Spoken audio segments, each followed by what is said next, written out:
प्रथम लागू दो चरण को,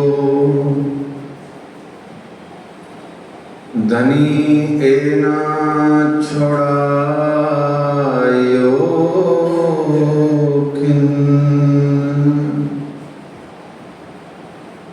लाग तली लाल एड़ियां मेरे जीव के यही जीवन। इन पांव तले पड़ी रहूं, इन पांव तले पड़ी रहूं, धनी नजर खोलो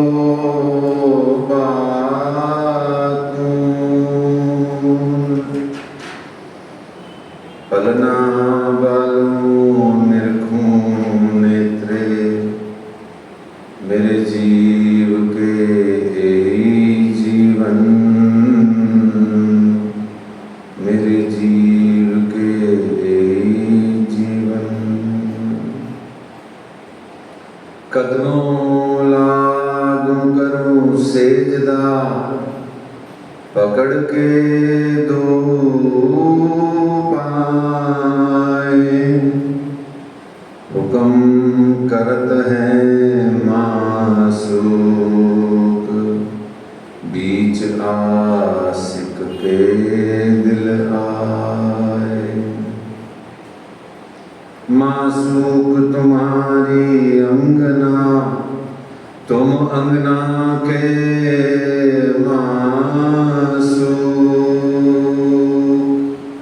ए हुक्मे इलम दृढ़ किया, अजूरू क्यों न हो तो टूक टूक,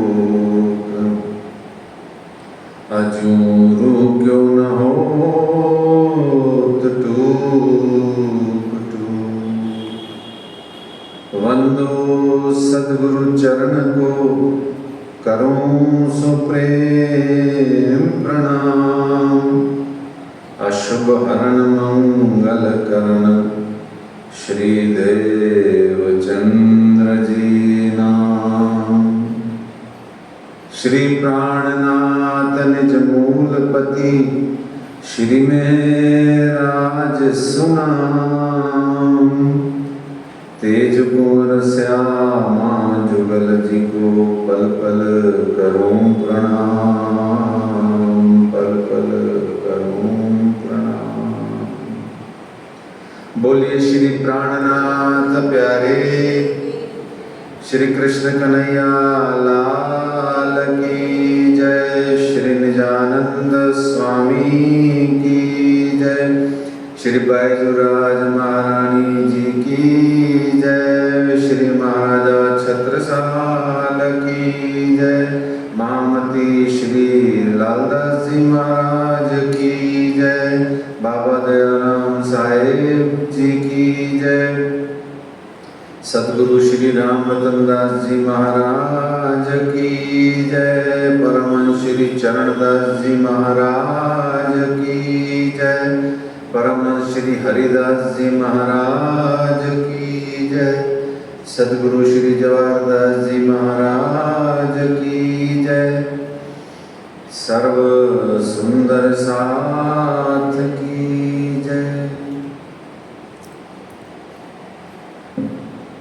अपना ध्यान, अपनी सुरता उस दिव्य परम धाम, परना परम धाम में लेके जाएं और साथ साथ कहें, परना परम धाम देख, करिके प्रणाम देख, आशिक को आराम देख, सकल दुख भागे हैं, कहत है मस्तान, जाको लागी इसकतान, रूहें देखिए दीदार, श्री प्राणनाथ जी परना जी में विराजे हैं, श्री प्राणनाथ जी गुम्मट जी में विराजे हैं। आइए अपनी ध्यान को, अपनी सुरता को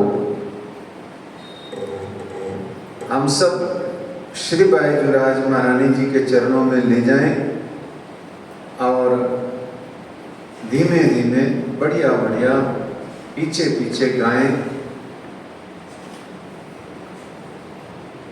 महारानी रानी अब तो लगा दो नैया पार, महारानी रानी अब तो लगा दो नैया पार। मेरी श्यामा रानी अब तो लगा दो नैया पार, मेरी श्यामा महारानी अब तो लगा दो नैया पार।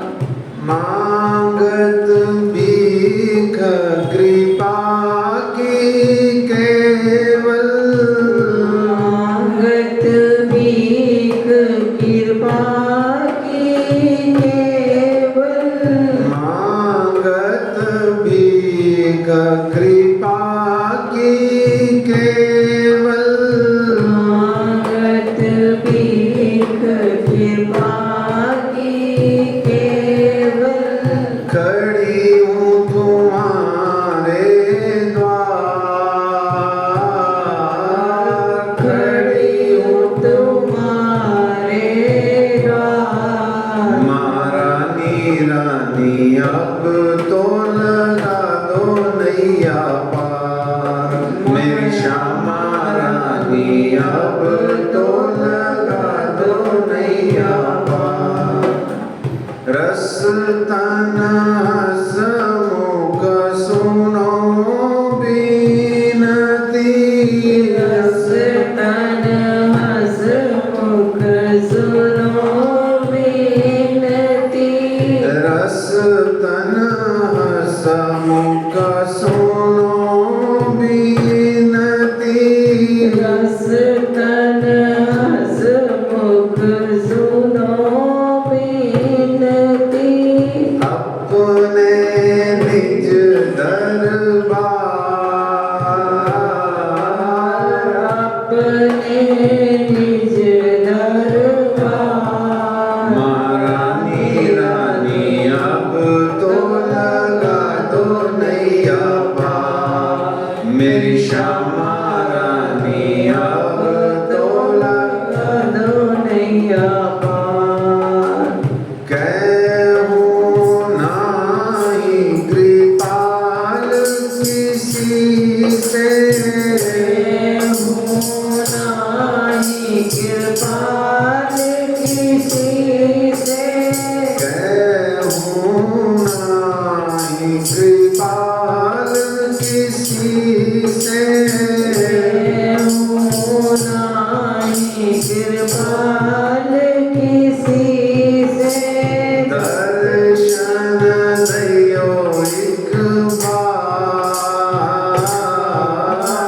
दर्शन दयो एक बार। महारानी रानी अब तो लगा दो नैया पार, मेरी श्यामा रानी अब तो लगा दो नैया पार। बार बार मैं विनती करता हूँ, बार बार मैं विनती करत हूँ, बार बार मैं अर्ज करता हूँ, बार बार मैं अर्ज करत हूँ। हाथ जोड़ कर विनती करता हूँ, हाथ जोड़ कर विनती करत हूँ। हाथ जोड़ कर अर्ज करता हूँ, हाथ जोड़ कर अर्ज करत हूँ। रखियो चरणों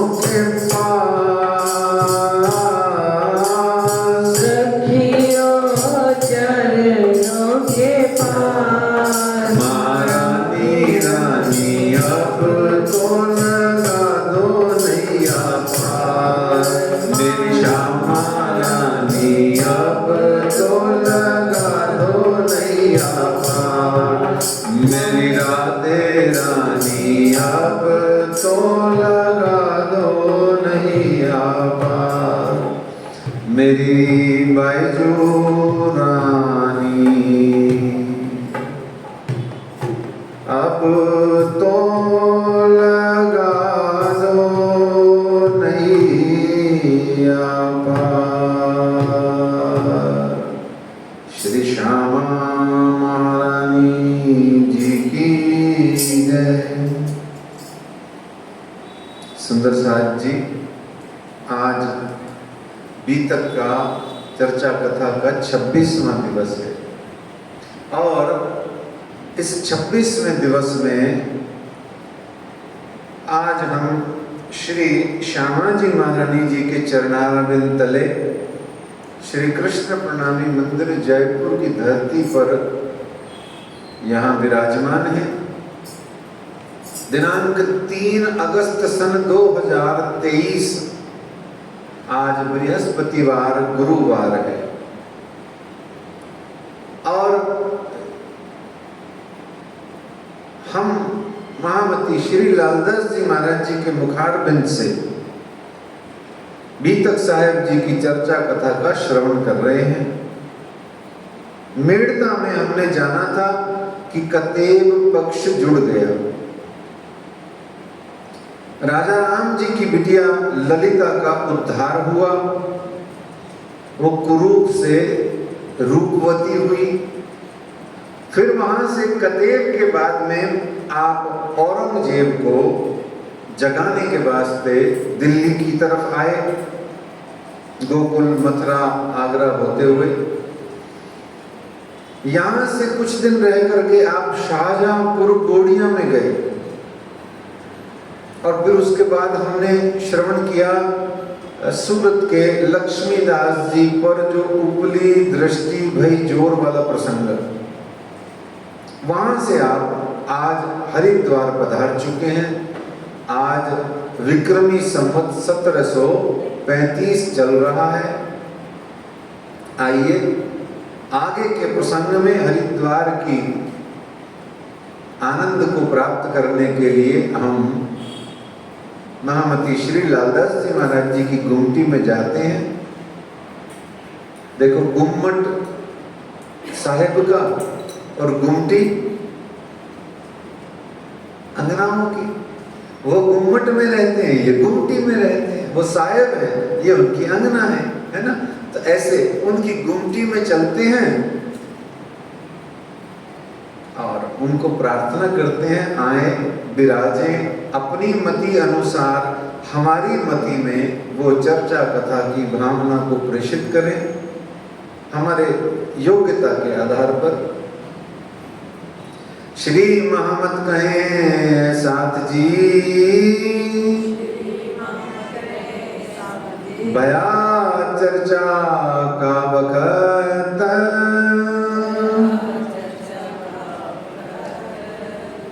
अब तुम सुनियो चित्त दे, लाल आगे आए बैठे तखत,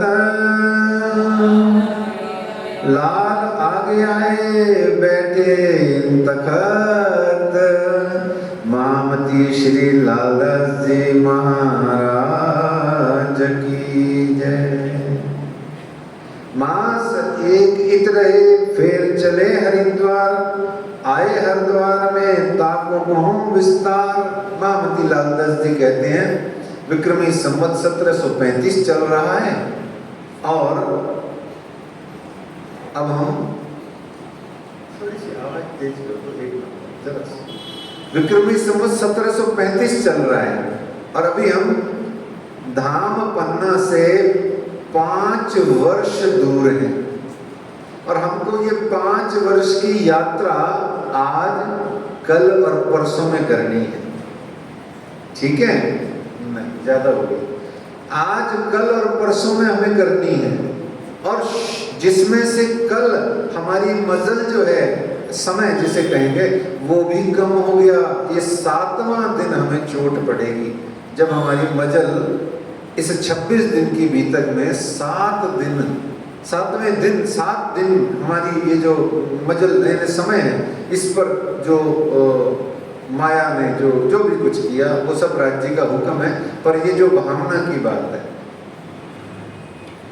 तो इस तरीके से हम 5 वर्ष दूर हैं और हमें शीघ्र अतिशीघ्र ये 5 वर्ष की लंबी यात्रा हमें पूरी करनी है। और संडे को हमें प्रयास करके अक्षरातीत पिया प्राणनाथ और उनकी सिरदार अमीरुल साकुंडल महाराजा छत्रसाल जी का मिलाप कराना है। हो जाए तो अच्छा है। अब कराना क्या है, कराएंगे तो वही करत करावत सब, तो हम क्या कराएंगे, पर हम तो प्रयास करेंगे, आएंगे, बोलने वाले बोलेंगे, सुनने वाले सुनेंगे। तो यहाँ महामती लालदास जी कहते हैं विक्रमी संवत 1735 चल रहा है और विक्रमाजीत के राज से बरस 1735 तब जिद हुई फिरकान सो बुद्ध ईश्वरों के इस हरिद्वार के मेला में 4 संप्रदाय ताही, 6 दर्शन भी तहाँ मिले, 10 नाम सन्यासी जाए। अब वैष्णवों के सारे संप्रदाय 6 दर्शनों के और 10 नाम सन्यासी आदि सब मिल एकत्र हुए। और यहाँ आप श्री जी साहिब जी जब अलग ही वेशभूषा में थे तो सब मिलकर के सबने पूछा कि आप अपना झाड़ू दीजिए, अपना झाड़ू है ना, परिचय दीजिए अपना। तब श्री जी साहिब जी ने विनम्रता से उनके चरणों में प्रणाम करते हुए, ध्यान रखो, विनम्रता से ससम्मान सबकी आदर करते हुए, सारे ऋषि मुनि महंत मुनिजन सभी संप्रदायों का आदर और सम्मान करते हुए श्री जी साहिब जी ने कहा आप सब जन एक एक करके अपना अपना परिचय दीजिए, फिर मैं भी अपना परिचय देता हूं। पहली बात, वहां इस चौपाई को सुन लीजिए, क्रोध अहम को छोड़ के चित्सों कहो समझाए, कहो यथारथ वेद ले सोई ग्रहे हमारे।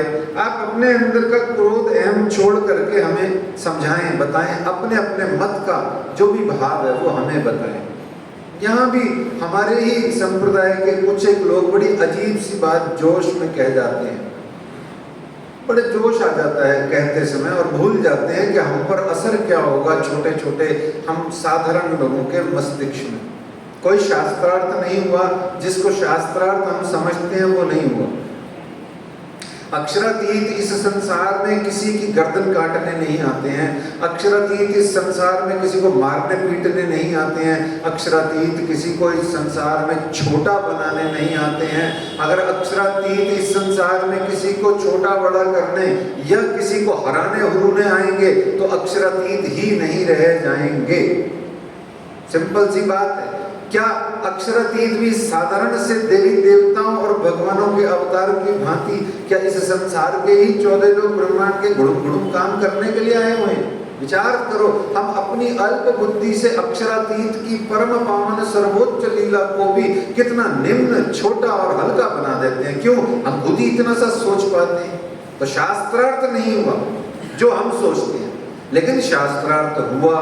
अब वो शास्त्रार्थ का अर्थ हमें नहीं पता तो हम सोचते हैं कि लड़ाई झगड़ा हुआ, डिबेट हो गई उनकी आपस में। डिबेट नहीं हुई, शास्त्रार्थ हुआ। हमको शास्त्रार्थ का अर्थ ही नहीं पता, हमको नहीं पता, सच्ची में नहीं पता।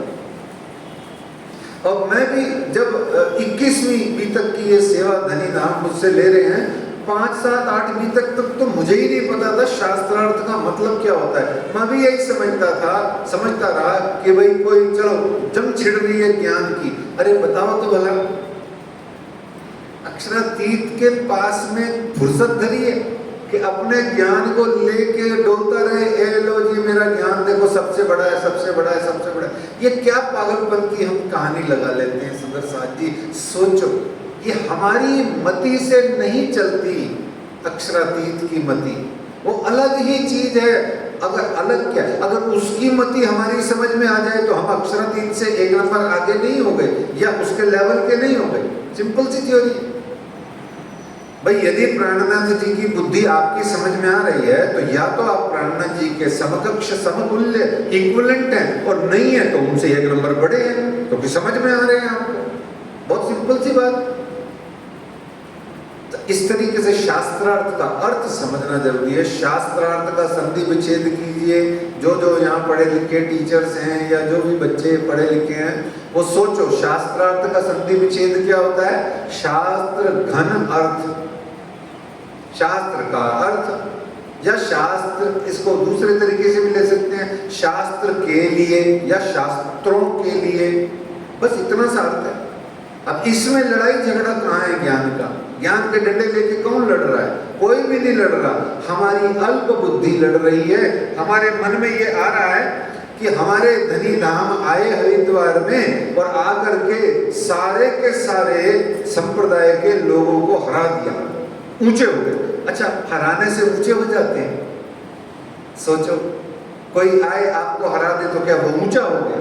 अगर हो भी गया लौकिक दृष्टि से तो वो निश्चित जानो ब्रह्म नहीं है, वो पूर्ण ब्रह्म नहीं है, वो अक्षरातीत नहीं है। अच्छा, वो छोड़ो दुनिया की बात, वो गुरु भी नहीं, क्योंकि गुरु खुद हार करके शिष्य को जिताता है। गुरु की जीत शिष्य की जीत में होती है। गुरु हार जाता है। जैसे पापा हैं, बच्चे को खिलाते हैं तो बच्चे को खुश करने के लिए पापा खुद ही हार जाते हैं। ऐसा ही तो होता है। हम तो ऐसे ही करते थे। माँ भी ऐसा ही करती है। ओ लो मैं तो हार गई, ओ मैं तो गिर गई, बेटे ने गिरा दिया, जीत गया मिला बेटा, जीत गया मिला बेटा। जब दुनिया में ऐसी साधारण घटना हम इसलिए करते हैं, क्या अक्षरातीत इस संसार में जो अखंड करने क्या हम देखी रे दुनिया, जो न करूं इनको अखंड, तो वो क्या किसी का शीश काटने आएंगे? आएंगे, पर अहंकार रूपी शीश को काटेंगे, वो उनको हराने नहीं आए हैं, है ना? तो इस अच्छा, अगर आए होते तो विचार करो, हवे हार्या हमको मार्केट ली, हारे से हुए जीत क्यों बोलते? सोचो, हम अपने ही अजीब से अहंकार में ये भूल जाते हैं। ये पार ब्रह्म सच्चिदानंद अक्षरातीत की लीला है।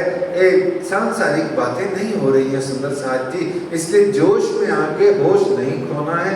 बात को पूर्ण रूप से ज्ञान से समझना है, बेतरतीब नहीं समझना है ना? बेसिर पैर की बात को हमें नहीं समझना है, अपने चित्त में नहीं जाने देना है। ये ध्यान रखना जरूरी है। तो शास्त्रार्थ का मतलब हुआ अपने अपने मत का आपने वर्णन किया, और जो सत्य का समर्थन हुआ और असत्य का निवारण हुआ, ये शास्त्रार्थ होता है। तो सभी संप्रदाय के लोगों ने अपनी अपनी बात कही। जब सबने अपनी बात कह ली, जो थे वहाँ रामानुज संप्रदाय, नीमानुज संप्रदाय, विष्णु श्याम संप्रदाय, माधव संप्रदाय, दशनामी सन्यासी, षट दर्शन वाले और न्याय मीमांसा सांख्य वैशेषिक जो षट दर्शन कहे गए हमारे में, मुख्य रूप से जो 6 दर्शन कहे गए। दर्शन का मतलब फिलोसफीज, 6 फिलोसफीज हमारे यहाँ चलती हैं। तो इस तरीके से सभी सम्मानीय आचार्य गणों ने अपने संप्रदाय का सूत्र, शिखा, शाला, क्षेत्र, गोत्र, सिद्धांत आदि बताए।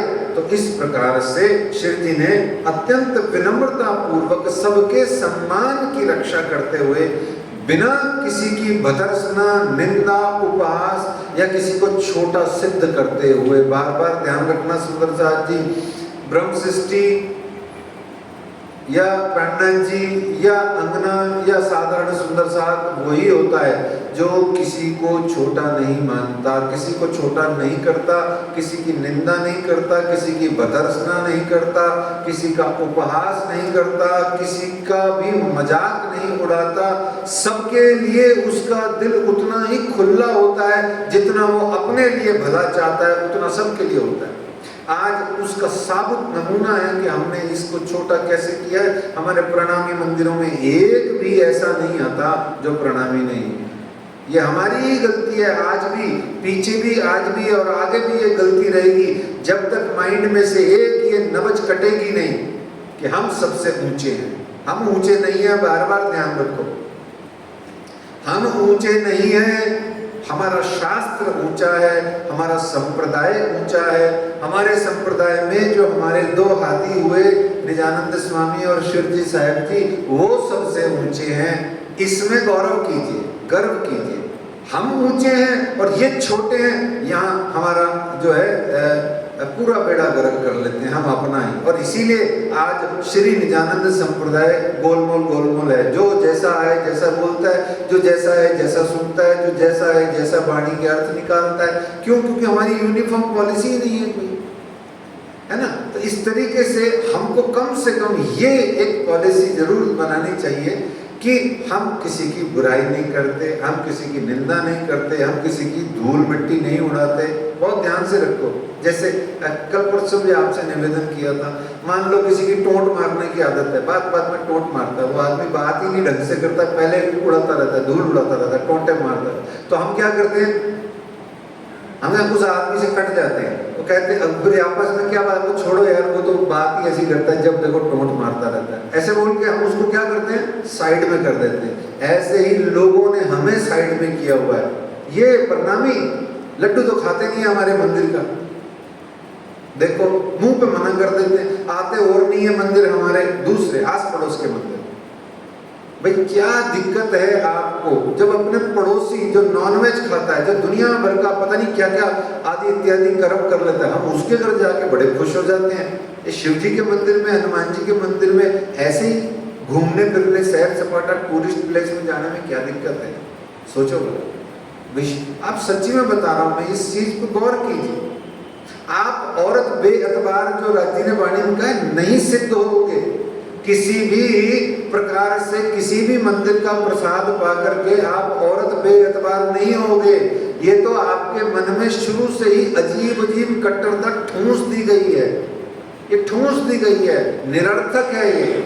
अपने हृदय को व्यापक कीजिए, और इतना व्यापक कीजिए, इतना व्यापक कीजिए, अनंतानंत सृष्टि के अंदर में जो जीव हैं, ये मनुष्य क्या है, सारी सृष्टि में जीव हैं, और न जाने किन किन लोकों में कौन कौन से प्रकार के जीव फैले हुए हैं। ये तो राज्य जी ने उन सबको अखंड करने के वास्ते आपको भेजा है। अगर हम ऐसे ही तेरी में तेरी तू, मेरी में तेरी तू में लगे रहेंगे तो होली सृष्टि अखंड, हम खुद ही अखंड नहीं हो रही। सुंदर साथ जी, ये शास्त्रार्थ का मतलब क्या है, राज्य जी यहाँ आपको बताना चाह रहे हैं। ऐसे ही कोई भी किसी को विजयानंद बुद्ध निष्कलंक कल की अवतार घोषित नहीं करेगा, है ना। करेगा क्या? आप तो उनकी धूल उड़ाओ, हैं सारे ऋषि मुनियों की, और जितने भी आए हुए हैं जो हम व्याख्या करते हैं, और वो आपको कहें तू विजयानंद बुद्ध निष्कलंक अवतार है, वो ऐसा कहेगा कोई? क्या कहेगा वो? सब साधु के हाथ में डंडे होते हैं, वो क्या करेंगे? सोच लो आप। उन्होंने अगर विजयानंद बुद्ध निष्कलंक अवतार, कल की अवतार की घोषणा करी, आगे अवतार होएगा बुद्ध कल की इन ठाम अगर उन्होंने कहा है सभी जनों ने मिलकर, तो तहकीक जानो सुंदर साहब जी, उनके हृदय में प्राणनाथ ने अपना स्थान बनाया है। अक्षरातीत पिया प्राणनाथ उनके दिल में बैठ करके बुलवाए।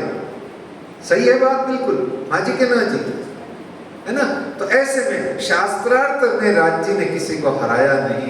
राज्य तो खुद हार के अपनी अंगनाओं को, अपनी ईश्वरी सृष्टियों को, अरे सच्ची बता रहा हूं, अपने जीवों तक को धनी नाम खुद हार करके खुश होते हैं, क्योंकि तुम्हारी खुशी में उनकी खुशी है।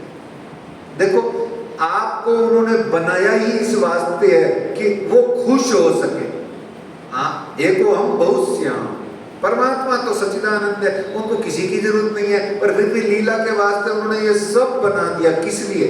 असल आनंद, असल रस, असल प्रेम, असल सत्य तो वो खुद है। वो खुद को प्रसन्न करने के लिए आपको उन्होंने जरिया बनाया, तो वो आप जिसको जरिया बना रहे हैं उसको दुख दे के कैसे सुखी हो जाएंगे खुद। इसीलिए तो धनी की व्यापक सोच रखिए सुंदर साथ जी, क्षुद्रता त्याग दीजिए, संकुचितता को अपने चित्त में से इसी बार की बीतक सुन के निकाल दीजिए। आपको मैं तहकीक बता रहा हूँ, मैं तो राम कथा में भी जाता हूँ, भागवत में भी जाता हूँ, न जाने गीता पर कितने प्रवचन करता हूँ, पर क्या मेरे को कोई मेरी श्यामा रानी के ईमान से डिगा पाता है?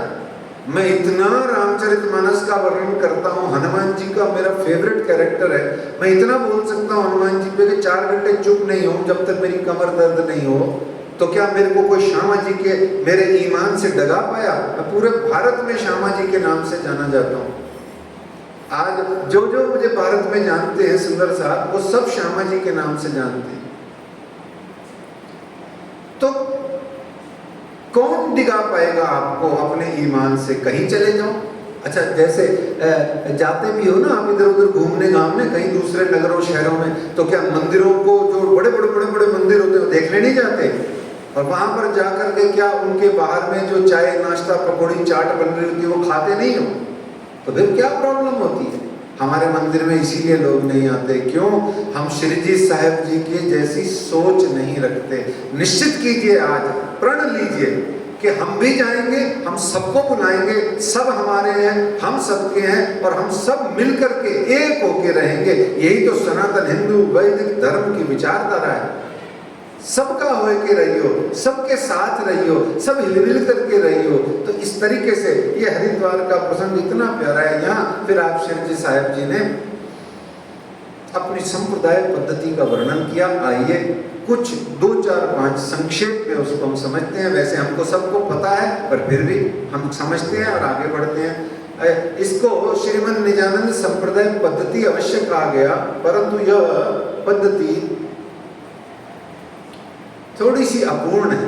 अपूर्ण कहें या कहें जिसको, मतलब चूंकि ये 1735 की है ना, और संप्रदाय का पूरा रूप लगभग 1746-45 में, और फिर उसके बाद में छत्रसाल जी महाराज के द्वारा जब और जागनी हुई, तो उसमें जाकर के संप्रदाय का सच्चा निखरा हुआ स्वरूप बना, ऐसा मानना चाहिए। इसलिए इसमें चंद बातें हैं जो छूटी हुई हैं। तो इसलिए ये संप्रदाय पद्धति में जो मेंशन्ड है वो तो सत्य है ही सही, पर और भी एडिशंस हैं, वो आप समय रहते उसको पढ़िए और समझिए। जब कभी आए कोई अवसर तो उस समय उनको जानिए। जैसे इसमें पहला ही सिद्धांत नहीं है कि परम धाम अखंड है, परम धाम में सब रहती हैं सखियां, ऐसे कुछ बातें नहीं है इसमें वर्णन। तो वो सब भी हमारे निजानंद संप्रदाय के सिद्धांत में आती है। आइए, सदगुरु ब्रह्मानंद है, सूत्र है अक्षर रूप, शिखा सदातन से परे, चेतन चित जो अनु, सेवन है पुरुषोत्तम गोत्र चिदानंद जान, परम किशोरी इष्ट है पतिव्रत साधन मान। हमारी इष्ट कौन है? जोर से बोलिए, हमारी इष्ट कौन है? जयकारा लगाइए, श्री श्यामा महारानी की जय। हमारी इष्ट है कौन? परम किशोरी, परम इष्ट है। किशोरी क्यों कहा? क्योंकि हम सब धाम धनी अक्षरातीत दिव्य परम धाम हो, या श्री कृष्ण जी अथवा श्री राधा महारानी जी हो, या इस संसार में मेरा ये बाबा बूढ़ा हो के जो खेल दिखा रहा है, ये भी तो किशोरी ही है अंदर से। ये तो शरीर हम देख लेते हैं इसलिए हमें लगता है बुढ़ा बाबा आ गया कोई खेल दिखाने 70 वर्ष का, पर वो कहते हैं अजम जवानी है कायम। क्या कहता है बूढ़ा बाबा? अजम जवानी है कायम, आजा कुश्ती लड़ ले, देख मेरी जुल्फे इतनी बड़ी बड़ी हैं, तू तो टकला हो गया है 10 साल छोटा हो के। ऐसे चिढ़ाते हैं, वो मजे लेते हैं। क्यों? किशोर है ना, एडोलेसेंट जो होते हैं उनका क्या होता है, वो बड़े चंचल छल छबीले होते हैं, और हर चीज उनकी ग्रोइंग होती है, हर चीज पल पल नित नवले नित नूतन होते हैं वो। ऐसे मेरी परम किशोरी इष्ट हैं। बोलो राधिका महारानी की जय, श्री बाईजुराज महारानी की जय। ये परम किशोरी इष्ट है। सच्ची बोल रहा हूँ, अपने इष्ट का नाम आए और 2 आंसू ना आए, सच्ची बोल रहा हूँ मैं आपको। वो औरत बेएतबार जो अपने पिया प्राणनाथ का नाम सुन के एक आंसू ना बहा पाए, चाहे वो खुशी का हो और चाहे वो गम का हो, आंसू तो आएगा, बनता है आंसू, है ना। तो ऐसे सदगुरु ब्रह्मानंद हैं। हमारे सदगुरु कौन है? वो भी श्यामा जी हैं, ब्रह्म की आनंद स्वरूपा श्री श्यामा महारानी जी, वो हमारी सदगुरु हैं। क्यों है? ए रसना श्री श्यामा जी की पिलावत रस रब का। ये श्यामा जी महारानी जी ही इस जागनी के ब्रह्मांड की समस्त कर्ता धरता है। ये तारतम बानी ही वो लेकर के आई हैं और वो ही श्री मोहम्मद करी उम्मत रोशन, वो ही हमें पकड़ करके परम धाम लेके जाने वाली है, अथवा श्री गुम्बद जी मंदिर में लेके जाएंगी और श्री राज्य हमें पुनः ले जाएंगे, ऐसे समझ लो। तो इस तरीके से सदगुरु ब्रह्मानंद है, सूत्र है, अक्षर रूप। सूत्र कहते हैं सोर्स को, अंग्रेजी में सोर्स है ना, वर्ड, संकेत या आधार, मूल। सूत्र कहां से उत्पत्ति क्या हुई, सूत्र क्या है? तो इस तरीके से सोर्स क्या है, तो ये कहा। और शिखा, शिखा किसे कहते हैं? आपको ज्यादा पता हो, क्यों संतोष जी? ये वाली आपको शिखा पता होगा किसे कहते हैं? नहीं पता? पता है? कहाँ गंगानगर रहती है? बोलो प्राणनाथ प्यारे की जय। शिखा कहते हैं टॉप को। This space is called top. ये टॉप, ये शिखा, हमारा टॉप क्या है ना? टॉपेस्ट पॉइंट क्या है? Mount Everest. हिमालय का टॉपेस्ट पॉइंट माउंट एवरेस्ट है ना। तो शिखा सदा तिन थे परे चैतन्य चिद जो अनु। तो और इसके बाद में सेवन है पुरुषोत्तम। सेवन का अर्थ क्या है सुंदर साथ जी? उल्टा समझते हैं हम सेवा का भी अर्थ, बड़े भाव से समझिए और इसको गिठान बांध के अपने चित्त में धारण कर लीजिए। सेवा का मतलब वो नहीं जो आप कर रहे हैं, ये सेवा नहीं होती है, ये तो पता नहीं क्या होती है, जो भी कुछ होती है, कुछ भी कह लो आप इसको। सेवन, सेवा किसे कहते हैं? जो आप ग्रहण कर रहे हो। उल्टा समझते हैं हम सब, मैं सेवा कर रहा हूं। अरे नहीं भाई, मैं सेवा नहीं कर रहा हूं, मैं तो ग्रहण कर रहा हूं, पा रहा हूं। सेवन जो सेवे आठों जाम आता है ना लास्ट में ग्रंथ प्रशस्ति में, सेवन है, सेवे आठों जाम। अब क्या सेवे आठों जाम? खा जाऊं मैं इस पानी को, सेवन कर लूं, खा जाऊं, क्या करूं? सेवे आठों जाम। सेवन बहुत प्यारा शब्द है, आयुर्वेद में इसका सबसे अधिक उपयोग होता है। तो सेवन या क्या कहते हैं? सेवन है पुरुषोत्तम, हमारे ग्रहणीय सिर्फ एकमात्र कौन है? सच्चिदानंद पूर्णात पूर्ण पुरुषोत्तम परमात्मा अक्षरातीत श्री राज्य महाराज। गोत्र चिदानंद जान, हमारा गोत्र क्या है? गोत्र किसे कहते हैं? गात्र से गोत्र बना। ये जो गात्र है, गात्र किसे कहते हैं? शरीर को। ये जो गात्र है, इसकी उत्पत्ति कहां से हुई? संतति जिसे कहते हैं। जैसे पूरा हिंदू, सनातन हिंदू धर्म सप्त ऋषियों की संतान कहा जाता है, ठीक है ना। हम सब सप्त ऋषियों की संतान हैं और प्राय जितने भी हम ये पंजाबी प्रणामी यहाँ उपलब्ध हैं, ये चाहे भगत हो, चाहे चलाना हो, चाहे जला हो, चाहे मदान हो, चाहे कोई भी, ये सब कश्यप गोत्र की संतान है। हमारा गोत्र क्या है? कश्यप। क्यों है? वो आगे की डिटेल है। कश्यप ही चतुर्वेदी होते हैं, कौशिक भी कश्यप होता, कश्यप ऋषि की संतान होते हैं, कौशिक भी, चतुर्वेदी भी। तो कश्यप ही सबसे बड़े ऋषि हैं और लगभग 80-70% जो आबादी है सनातन हिंदू वैदिक धर्म में, जितने भी लोग हैं, कोई जाति का, वो सब कश्यप ऋषि की ही संतान है, चारों वर्णों में। तो इस तरीके से वो कह रहे हैं हमारा गोत्र। अब यहाँ हमारा में शरीर नहीं, हमारा में मतलब हम ब्रह्म सृष्टियों के समुदाय का गोत्र क्या है? बोले चिदानंद है। बोले चिदानंद क्या है? बताओ, सदचिदानंद क्यों नहीं है? हैं? चिदानंद का मतलब राजी प्लस श्यामा जी मिक्स होकर के हमारा जो भी कुछ है, हम हैं अंगनाएं, सबको पता है, डिटेल करने की जरूरत नहीं। शब्द तोड़ते ही अर्थ आ जाता है हाथ में। और इसके बाद में कह ही दिया उन्होंने, परम किशोरी इष्ट हैं। अच्छा, इष्ट शब्द का भी हिंदी में अर्थ क्या होता है? अब इष्ट तो यूं कह दिया भाई मैं इनको पूजता हूँ, मैं इनको मानता हूँ, ये मेरे भगवान है, मेरे वो जो भी कुछ है, इष्ट बोल दिया, है ना। लेकिन इष्ट का शाब्दिक अर्थ क्या होता है? हमारे यहाँ जो पूर्ण ब्रह्म या और कुछ भी बोलते हैं, दो चार चीजें, उसमें हम एक शब्द है उस पर जबरदस्ती बिंदी लगा के बोलते हैं, बताओ कौन सा शब्द है? जबरदस्ती बेफजूल में उसमें बिंदी लगा देते हैं सही कई जने। और एक पूर्ण ब्रह्म की तो हम बजाते ही हैं अच्छी खासी, पूर्ण ब्रह्म। अच्छा ब्रह्म क्या होता है भाई? सोचो, बोलना है बस बोल देते हैं, पूर्ण ब्रह्म, ब्रह्म से न्यारे। ये ब्रह्म क्या होता है? जो नया बच्चा आएगा वो क्या सोचेगा? सोचो। ऐसे ही हम एक और शब्द है जिसमें जबरदस्ती बिंदी लगा देते हैं, बताओ। इंचित, याद आया? इंचित कौन सा शब्द है? इंचित। वो इच्छित है भाई, इंचित नहीं है। काहे बिंदी ठोकते हो उसमें जबरदस्ती है? ये इंचित ही है, इच्छित ही है। इष्ट, इष्ट का अर्थ ही इच्छा होता है, डिजायर्ड। क्या तेरे को इच्छा है? बोले श्यामा जी के अलावा कोई इच्छा नहीं है, परम किशोरी इष्ट है। हनुमान जी मेरे इष्ट हैं, हनुमान जी के सिवाय मुझे कोई नहीं चाहिए। दर्शन चाहिए? बोले हाँ नारायण का चाहिए। दर्शन चाहिए? बोले हाँ चाहिए। बोले किसका चाहिए? अपने सदगुरु महाराज का चाहिए। इच्छित, इष्ट।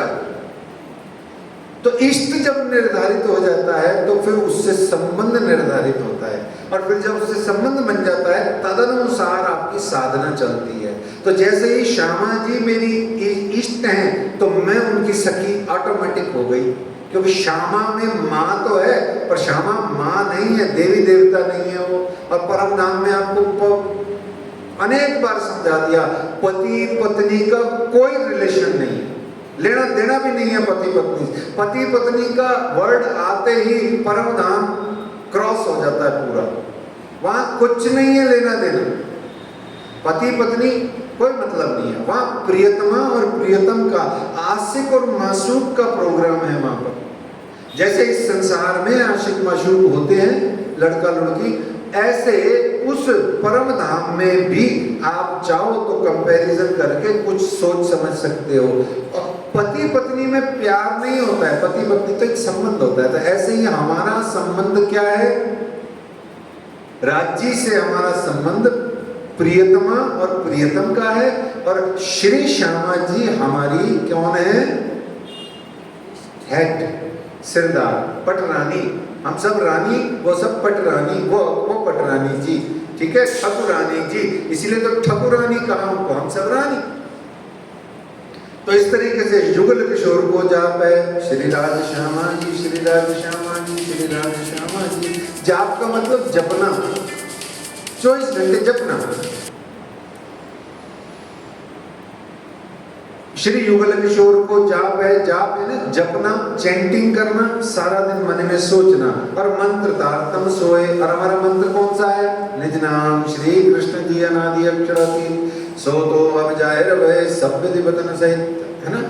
आ गया। इसके बाद में आ गई थी चौपैया 1735 में, नहीं आई थी, ठीक है। फिर ब्रह्म देवी विद्या सही पूरी नवतन मन जो है, तो यहाँ अब तक पूरी नवतन ही हमारे पास में उपलब्ध थी। आप श्री जी साहिब जी के पास में और पूरी उपलब्ध नहीं थी, ठीक है ना। तो इस तरीके से उन्होंने कहा पूरी नवतन मम जो है, तो ब्रह्म विद्या देवी सही। और हमारे यहाँ ब्रह्म विद्या, अब यहाँ भी बड़ा कंफ्यूजन है। ब्रह्म विद्या देवी सही, ब्रह्म विद्या किसे कहा गया? अब यहाँ लोग इसको कह देते हैं तारतम वाणी, आई तो है नहीं, कितनी सी तो आई है, 4-5 किताबें आई हैं ले देके, है ना। तो ब्रह्म विद्या का अर्थ यहाँ है ये जो ज्ञान का समूचा भंडार है सनातन हिंदू धर्म में, विशेषकर भागवत एवं ये जो रास प्रकाश कलश खटरेतु की जो वाणियां अब तक अवतरित हो चुकी हैं, ये सब हमारा ज्ञान ही हमारा देवी के रूप में, ब्रह्म विद्या ही हमारी देवी के रूप में है। अब चूंकि देखो निजानंद संप्रदाय का आज तक भी कुछ नहीं है, आज भी आप कोई भी नहीं बता सकता। हाँ, कुछ एक जो अन्य लोग हैं जो ब्राह्मण कुल के जो विशेषकर प्रणामी संप्रदाय में है, वो अपना पूरा चिट्ठा बता सकते हैं कौन सा गोत्र है और क्या कहानी है, कौन सी कुल देवी है उनकी। पर हम सब जो हैं वो नहीं बता सकते आसानी से। याद करो, बता सकते हो? नहीं बता सकते। ये भी नहीं बता रहे हैं। क्यों नहीं बता रहे हैं? वो कह रहे हैं ये सब बातून मायनों से समझो सुंदर साथ जी, इसको संसारिक दृष्टि से मत देखो, क्योंकि हमारे यहाँ जाति वर्ण भेद है ही नहीं, हम मानते ही नहीं है किसी को। राज्य ने कहा ना, उन जात भेष का भान डालो सब शीश। तो इस तरीके से वो बातन मायनों के आधार पे बता रहे हैं। 7800 पक है, शाला है, गोलोक। गोलोक शाला क्या है? शाला किसे कहते हैं? शाला का अर्थ क्या होता है? शाला को हिंदी में क्या कहते हैं? विद्यालय। विद्यालय मतलब विद्या का आलय। विद्या का आलय जहां पर आप कुछ सीखते हो, समझते हो, बूझते हो, आपकी ट्रेनिंग होती है, जीवन अच्छा बनता है। गुरुकुल, हमारा गुरुकुल गोलोक धाम है। गोलोक धाम में किनकी लीला होती है? किनकी लीला होती है? बोलो राधा कृष्ण की जय। किसकी लीला होती है? राधा गोविंद देव जी की लीला होती है, वृंदावन भाग्य बिहारी की लीला होती है। ये हमारी शाला है। इसको देख के, सीख के, पढ़ के, वृद्धरास को पढ़ के, समझ करके, उसमें रमण करके ही हमारे अंदर में कुछ इश्क प्रेम की बात आएगी। क्यों? क्योंकि इश्क प्रेम तो कहाँ बसता है? सब बसत गोपिका माए, है ना। तो इस तरीके से 7800 पक है। पक मतलब कितने पक्ष हैं हमारे? 108। उसका डिटेल आपको पता ही है सबको। सदगुरु चरण को क्षेत्र है। क्षेत्र किसे कहते हैं? जहां रहा जाए वो क्षेत्र। अच्छा, गीता में भगवान ने क्षेत्र और क्षेत्रज्ञ कहा। क्षेत्र कहा भगवान ने इस शरीर को, और क्षेत्रज्ञ कहा आत्मा।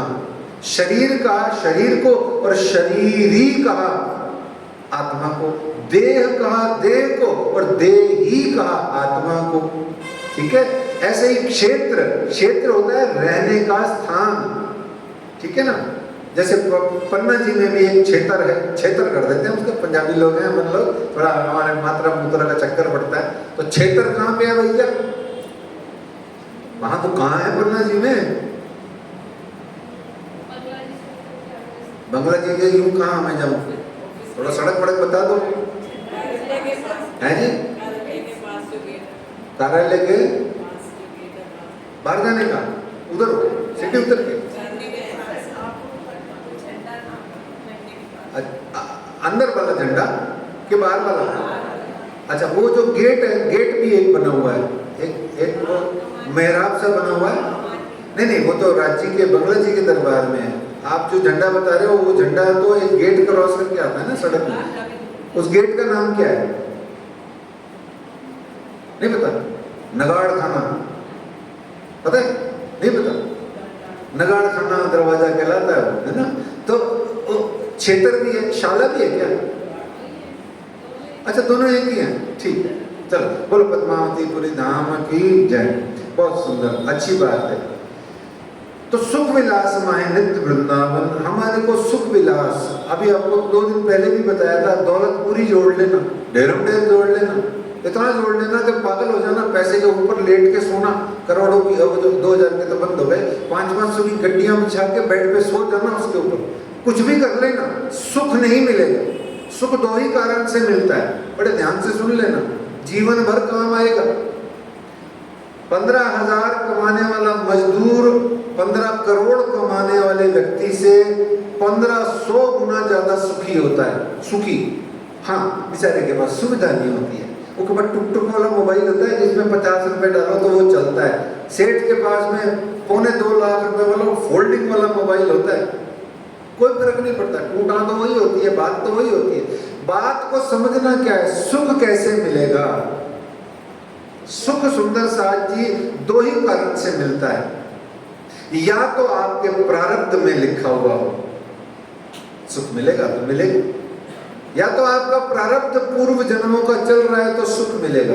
अब दूध वाला भैया सुबह 2:30 बजे उठ के पता नहीं कितनी मेहनत करता है और रात को कमाता क्या है, 600 रुपए, 800 रुपए, और वो भी अगर दूध उसका फटफटा जाए तो उसका भी बैरक लिफाफा हो जाता है।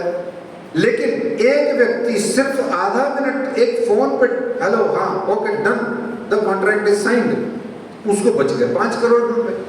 ये प्रारब्ध है। लेकिन और भी एक चीज है जिस कारण से आप सुखी हो सकते हो, उसको कहते हैं या गुरु की या राज्य की, परमात्मा की।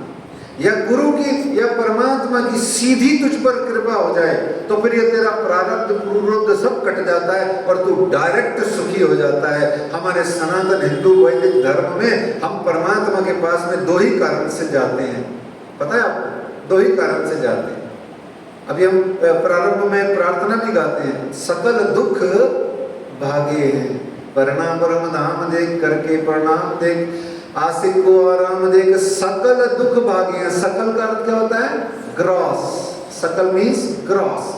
ग्रॉस का मतलब कुछ भी नहीं बचा, each and everything is included in gross. सकल, चाहे लौकिक हो, चाहे पारलौकिक हो, चाहे आदि भौतिक हो, चाहे आध्यात्मिक हो, चाहे आदि दैविक हो, त्रिताप की शांति ये कर देता है कौन? एक गुरु के चरण, एक श्यामा रानी के चरण, एक ही बात है, ठीक है ना? तो सुख विलास क्या है सुंदर साथ जी? सुख, बैठे बैठे सुख आता रहे, कहां से आएगा? विलास किसे कहते हैं? अच्छा, विलास किसे कहते हैं? विलास की अंग्रेजी क्या होती है? लग्जरी। विलास की अंग्रेजी क्या होती है? लग्जरी। एक जने के मन में आया था, मैं देखूं धनी जी को विलास। विलास मतलब मेरा महल ऐसा है, राज्य का महल वैसा है। मेरे महल और राज्य के महल में तो एक पैसे का भी फर्क नहीं है, पर फिर भी वहां राज्य के महल में ऐसी अजीब अजीब सी हंसने की आवाजें क्या आती हैं, वो क्या लीला करते हैं, इसको विलास कहते हैं। जिज्ञासा कि मेरे घर, मेरे कपड़े, मेरी शर्ट तेरी शर्ट से व्हाइट कैसे, ये विलास है, लग्जरी है। इसी को तो देखना है और इसको बुरा मत मानना। ये संसार में बुरी बात है, परम धाम में बुरा कुछ होता ही नहीं है। तो सुख विलास यानी बैठे बैठे आपको सुख कहां से मिलेगा? बोले नित्य वृंदावन से मिलेगा। बोलो वृंदावन बिहारी लाल की जय, राधा रानी सरकार की जय। बोलोगे तो मिलेगा और नहीं बोलोगे तो फ्री में तो कोई देने वाला नहीं है ना? बोलना तो पड़ेगा, ठीक है ना? बोलोगे तो पाओगे, चीखोगे, रोओगे, चीखोगे, चिल्लाओगे तो रस पाओगे। सिंपल सी थ्योरी है। तो पेमेंट कुछ नहीं देना पड़ेगा, जिसको यूं बोलते हैं ना, ये जो भारतीय मुद्रा नहीं देनी पड़ेगी। हाँ, सिर्फ जो परमात्मा ने आपको अपना हृदय और अपनी बुद्धि दी है, ये थोड़ा बहुत समर्पित करना पड़ेगा। तो सुख विलास माए नित्य वृंदावन, ऋषि महाविष्णु है जो है। हमारे ऋषि कौन है? महाविष्णु। और वेद हमारा स्वसम है, और स्वसम वेद का अर्थ भी बड़ा विस्तार से है। उसको आप सब निजानंद संप्रदाय में सिंपल बोल देते हैं, ये श्री कुलजम स्वरूप साहिब धर्म ग्रंथ, पर ये तो था ही नहीं उस समय। इसलिए आपके चिंतन के लिए मैंने छोड़ दिया ये आगे का डिस्कशन। आप अपने आप सोचिए स्वसम का अर्थ क्या होता है, और इस शब्द को जब आप संधि विच्छेद करके अपने आप ही जब कभी चिंतन करेंगे, आपको अर्थ निकल आएगा और आपको समझ में आ जाएगा स्वसम का क्या अर्थ होता है। तो इस तरीके से वेद हमारा स्वसम है। तीर्थ जमुना सोए। अब तीर्थ आपको पहले भी बताया जा चुका है, 3 चीजें होती हैं संसार में। हमारे सनातन हिंदू वैदिक धर्म की परंपरा में 3 बातें हैं। अभी जहां अक्षरातीत पिया प्राणनाथ जहां लीला कर रहे हैं, वो स्थान का नाम क्या है? जोर से बोलो, जोर से बोलो। हाँ, कौन सा सन चल रहा है? अच्छा, हरिद्वार भारत में हिंदू धर्म का सबसे बड़ा क्या है? तीर्थ है। क्यों है? अच्छा चलो ऐसा करते हैं, आज है ना भगवान से कहते हैं, विष्णु भगवान से, नारायण से, कि जो आपके चरणों से ये जो गंगा रानी निकली है ना, एक रूट बदल दो, हरिद्वार की छोड़ करके इसको कोई उधर उधर से निकाल दो, तो फिर हरिद्वार क्या रहेगा? तीर्थ रहेगा? नहीं। तो इसका मतलब तीर्थ सिर्फ गंगा मैया से है। अच्छा, किस किस ने दर्शन पाए हरिद्वार के? हमारे यहाँ जो बैठे हैं या सुन रहे हैं, किसी ने नहीं पाए हैं? पाइए दर्शन। जीवन में एक बार हरिद्वार जरूर जाइए, ऋषिकेश जाइए। ऐसी मेमोरी है लाइफ की कि मरते दम तक नहीं भूलोगे वो सुख आनंद। इतना प्यारा स्थान है। हमारे भारतवर्ष की महिमा अगाध है।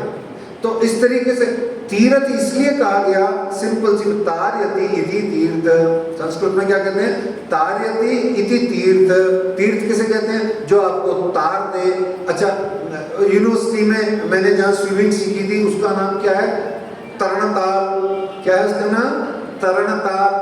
जहाँ तैरा जाए वो तरणताल, जहाँ तैर के पार उतराया जाए वो तीर्थ स्थान। और तीर्थ स्थान के लिए, तैरने के लिए पानी की जरूरत है। जहाँ नदी है, जहाँ पानी है, वो ही तीर्थ कहलाता है। चलो बताओ, श्री निजानंद संप्रदाय में तीर्थ किसे कहा गया? नहीं पता। पुरी किसे कहा गया? पुरी का मतलब क्या होता है? जहां से प्रारंभ हुआ वो पुरी, और तीर्थ जो तार दे वो तीर्थ, और जहां जाके बस जाना है वो धाम। तो पुरी कौन? नौतनपुरी स्टार्टिंग पॉइंट। आद्य धर्मपीठ इसीलिए कहते हैं उसको, आद्य है ना, आदि, स्टार्टिंग पॉइंट। और आद्य धर्मपीठ, फिर उसके बाद में जागनी पीठ को हमारी तीर्थ नगरी कहा जाता है।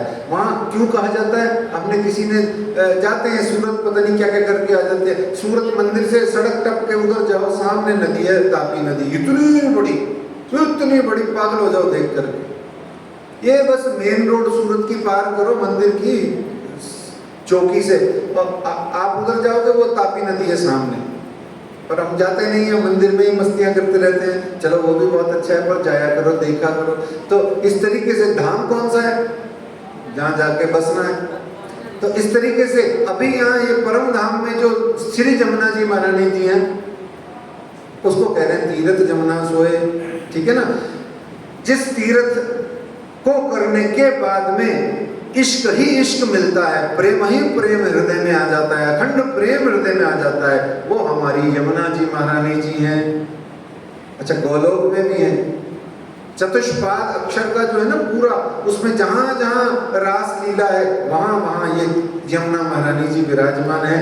और भारत में हमारे वृंदावन जो जयपुर से 200 किलोमीटर दूर है, यहाँ भी हमारे ये यमुना महारानी जी विराजमान है, जिसको दिल्ली की फैक्ट्रियाँ, जो काले नाग की तरह, जो कालिया नाग का मर्दन किया था ना श्री कृष्ण जी ने, तो दिल्ली कानपुर की फैक्ट्रियों में इतने ये कालिया नाग हैं।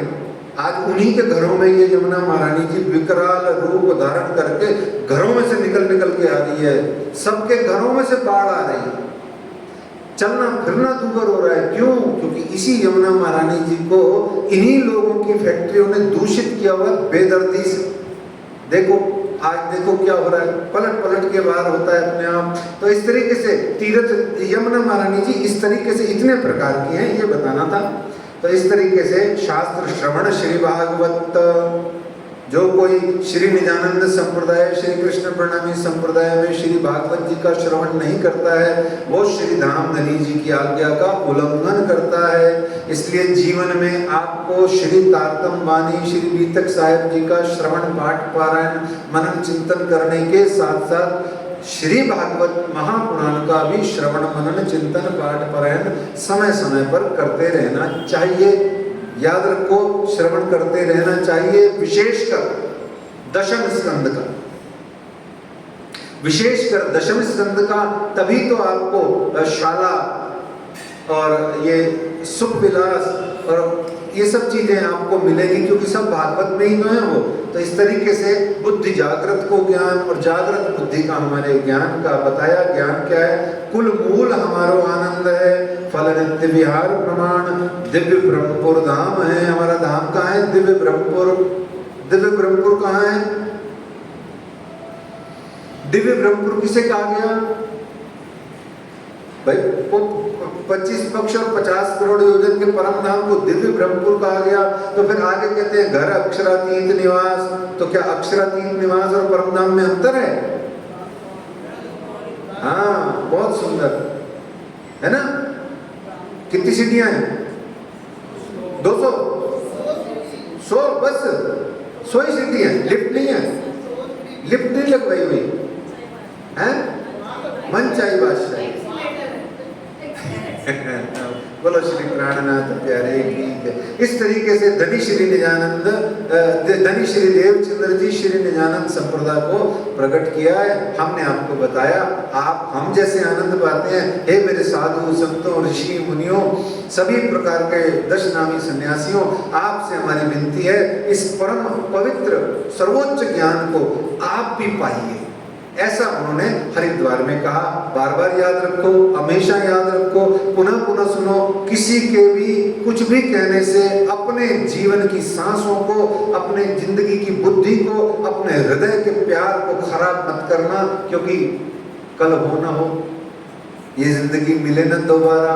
इसलिए क्या करना है? प्यार करना है, प्यार की बात करनी है, प्यार करना है, प्यार ही बांटना है। पिया प्राणनाथ प्यार ही तो बांटने आए हैं, ये राधा कृष्ण करने क्या आए हैं? ये सब प्यार के मॉडल्स हैं। आज आप भगवान श्री राम को देखो तो आपके अंदर में जोश आ जाएगा, देशभक्ति आ जाएगी, माता पिता की सेवा, गुरु की सेवा अपने आप इंसर्टेड है, वो कहने की जरूरत नहीं है।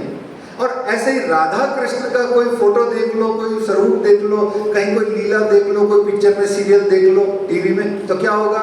ऑटोमेटिकली आपका मूड, माइंड, भले कितने रफ टफ आदमी हो, रोमांटिक हो जाएगा, अपने आप हो जाता है। ये वृत्ति प्रवृत्ति है, ये स्वभाव है। हम प्यार बांटने आए हैं।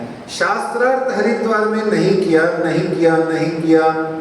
अगर किया भी तो हराने के लिए नहीं किया। न किसी की निंदा करी, न किसी पे व्यंग मारा, न किसी पे सट्टायर मारा, न किसी पे टॉन्टिंग करी, कुछ नहीं। अक्षरातीत है वो। हमारी अल्प बुद्धि उनको छोटा सोच लेती है और फिर हम उसके कुपरिणाम भुगतते रहते हैं। कट्टरता का मतलब ये नहीं होता कि अपने इष्ट के नाम से लोगों को काट दें। नो, आप खुद उनके लिए कट जाओ, ये कट्टरता का मतलब होता है। इस तरीके से हरिद्वार की धरती पे आप सारे के सारे ऋषि मुनियों ने आपको क्या कहा? बताइए क्या कहा? बोल विजयानंद बुद्ध निष्कलंक अवतार की जय, ये कहा। अब विजयानंद अलग है, बुद्ध अलग है, निष्कलंक अलग है, कल की अवतार अलग है। कभी समय मिलेगा तो राज्य की आगे सेवा करेंगे। कहते हैं ता 35 के बरस में भय निशान धूम्र केतु, खय भई 1 मास की, इन समय जगत भयो अचेतु। अब ये खय क्या है? आप बताओ खय क्या है? ये खय का जो विपरीत होता है, विलोम, वो चल रहा है। खय मतलब घट और अधिक है ना, बढ़। जब तिथि, विक्रमी संवत और चंद्रमा और सूर्य के आधार पर कैलेंडरों के सेटिंगों में जब दिन कम हो जाते हैं तो 1 महीने की खुटत हो जाती है, और जब कुछ हो जाता है तो वो बढ़ जाते हैं, तो उसको अधिक मास कहते हैं। आज क्षय हो गई है, क्यों? काल थर-थर कांपा है। विजयानंद बुद्ध निष्कलंक का अवतार है, काल थर-थर कांपा है, कांप लिया काल। अच्छा, काल कांपा, विजयानंद बुद्ध निष्कलंक अवतार आए, तो फिर जब इंद्रावती रो रही थी अक्षरातीत पिया प्राणनाथ जी की लीला में, जब महावती इंद्रावती रो रही थी हबसा में, नजरबंद में, तो वहां काल कांपा क्यों नहीं? वहां बढ़ क्यों गया? देखो, जब आप रोगे पिया प्राणनाथ जी के लिए, आपको लग रहा है कि हम रो रहे हैं, तड़प रहे हैं, चीख रहे हैं, बिलख रहे हैं, मिला रहे हैं, पर सच्ची बताओ, श्री जी को, प्राणनाथ जी को, अक्षरातीत को, धनी को, परमात्मा को तुम्हारा रोना बहुत पसंद है। सच्ची बता रहा हूं, उनको अगर तुम्हारे अंदर में कोई 2 चीजें पसंद हैं तो वो है एक तुम्हारा हृदय, और दूसरा उस हृदय के कारण से तुम्हारी आंखों से निकलते हुए आंसू। वो आंसू देख करके वो बहुत प्रसन्न होते हैं। लोग तो इतना भी कह देती हैं, दीवाने जो दीवाने होते हैं, कि अगर तेरे खुशी के लिए मुझे 5 बार भी जन्म लेके मरना पड़े तो मैं 50 बार भी मरने को तैयार हूं। लोग कहते हैं ना, मातृभूमि के लिए मैं 1 बार क्या 100 बार जन्म लेऊंगा और मर मर मर के अपने भारत माता पे कुर्बान हो जाऊंगा, ऐसा कहते हैं ना। ऐसे ही रो, shed tears, shed tears, shed tears, आपके बहते हुए आंसू ही पिया प्राणनाथ को बाध्य कर देंगे कि पिया कंठ सो कंठ लगाएंगे, पिया कीजे हास विलास। वो मिलने वाले नहीं है, वो आलिंगन करने वाले नहीं है, वो चपट करके तुम्हें छाती से तभी लगाएंगे जब तुम रोओगे। और रोते रोते जब हृदय को आप निर्मल कर लोगे, देखना एक दिन तेरे ही भीतर से निकल के तुझे ही वो गले लगा लेंगे। ये बहुत महत्वपूर्ण बात है। इसलिए अधिक मास में, विरह के समय में पिया प्राणनाथ जी दर्शन तो दे रहे हैं, पर अधिक मास करके, विरह में डुबो करके। इसी का नाम खटरुति और सिंधी है सुंदर साथ जी, ये जो दो ग्रंथ हैं। आइए आगे चलते हैं। तो इस तरीके से प्रगटे पूर्ण ब्रह्म साखल में ब्रह्म सृष्ट सिरदार, जीव और ईश्वरी की सब आए करो दीदार। साके विजया विनंद के पुकारत सब कलाम, ताको सब पढ़ते हैं पर भोली जो खलक आम। फिर यहाँ पर सभी ने वही नवखंडो आरती का जो है यहाँ पर भाव रखा। और आपकी ब्रह्म चबूतरा पे हरिद्वार में, हर की पौड़ी पे ब्रह्म चबूतरा पर विराजमान करके आपकी जो है आरती सभी ऋषि मुनियों, महर्षियों ने और साधु संतों ने करी। यहाँ से आप धाम धनी सबको प्रसन्न करके आप दिल्ली में दाऊद पांडे की हवेली में पुनः आ गए। और यहाँ आके दिल्ली में लीला चली, फिर बीच में थोड़ा अनूप शहर भी गए। और अनूप शहर में जाने से पहले क्या हुआ, गोवर्धन जी और अपने लालदास जी महाराज जी को किसी एक व्यक्ति के पास में, मौलवी के पास में कुछ ज्ञान प्राप्त करने भेजा, जाओ उनकी खबर लेके आओ और ढंग से इस बात को हम समझा पाए औरंगजेब को उसी के धर्म के आधार पर कि भाई देखो तुम्हारे धर्म में और तुम्हारे धर्म के ग्रंथ इस कुरान में क्या लिखा है और तुम क्यों हिंदू धर्म पर, हिंदुओं पर इतना अत्याचार करते हो। और देखो तुम्हें जाग जाना चाहिए, तुम्हारे जो रसूल मोहम्मद साहब हैं उन्होंने क्या कहा, वो तो आपको मानवता की और प्रेम की बात करते हैं। ऐसा कुछ सीखने समझने के लिए भेजा। पर चूंकि वहां बहुत बड़ा पहरा था, किनका आप जानते हैं कि काफिरों को कुरान पढ़ना मना है, और अगर काफिर कुरान पढ़ता है तो उसका सर कलम कर दिया जाता है। ऐसा कुरान में नहीं लिखा है, ऐसा कुरान में नहीं लिखा है, लेकिन कुरान पाक में नहीं लिखा है। लेकिन उस कुरान पाक का जो इम्प्लीमेंटेशन करने वाले लोग हैं उन्होंने ये बना रखा है, वहां कहीं नहीं लिखा है। वहां तो पूरी कायनात के लिए कुरान पाक आई है ना। तो इस तरीके से वो समझाना चाहते थे, उसको कहा, दोनों को कहा जाओ सीख पढ़ के आओ। पर वो चूंकि मुस्लिमों का बहुत ज्यादा वहां पहरा था तो मुस्लिमों के डर से भी रहे, कुछ गुप्त रूप से सीखते रहे, कुछ करते रहे।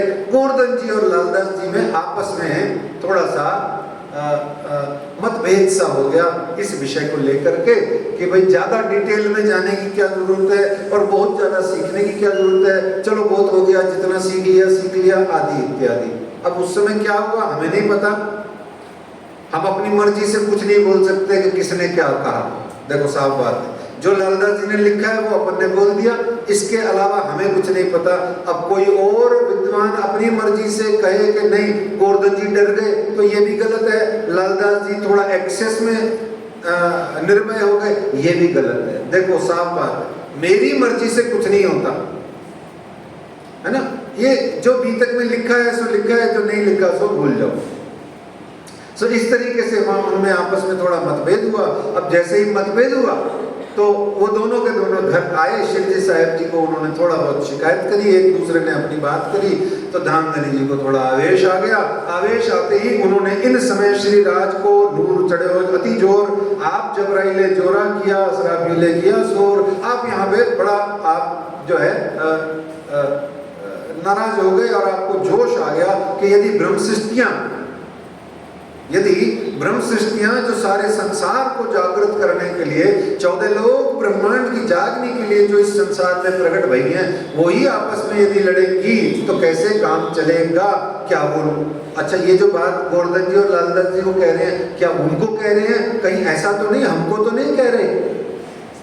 नहीं, हमको नहीं कह रहे, हम तो लड़ते ही नहीं है, हमारे अंदर तो ईर्ष्या द्वेष है ही नहीं, हम तो किसी का बुराई नहीं चाहते, हम तो सबको गले लगाते हैं, हमें नहीं कह रहे, है ना।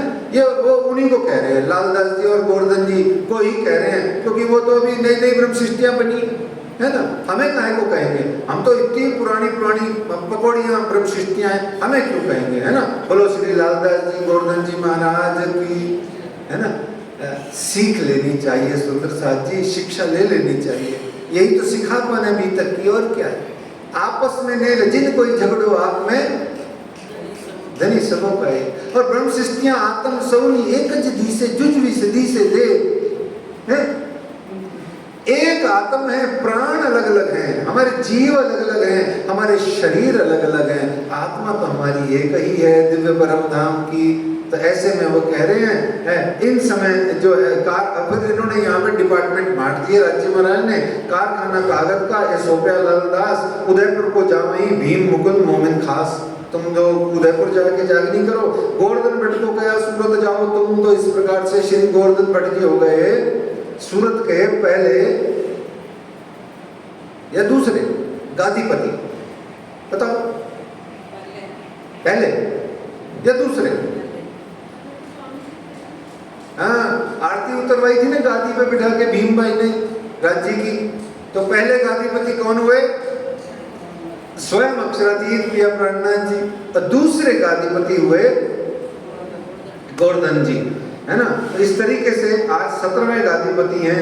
आप प्रातः उठे और अनूप शहर की ओर चल दिए, महीना था आषाढ़, शून्य की बात है सुंदर साथ जी, ये प्रसंग इतना सा है, शून्य का है, महीना था आषाढ़ का, बगत धारा खंड, ऊपर से धनाधन बारिश हो रही, कोठी ऊपर बैठ के पहुंचे अनूप शहर, देखता कोठी है ना, कोठी का मतलब नाव कहां से चलेगी दिल्ली और अनूप शहर के बीच में, बताओ कौन चलेगी, पानी नहीं है वहां पे।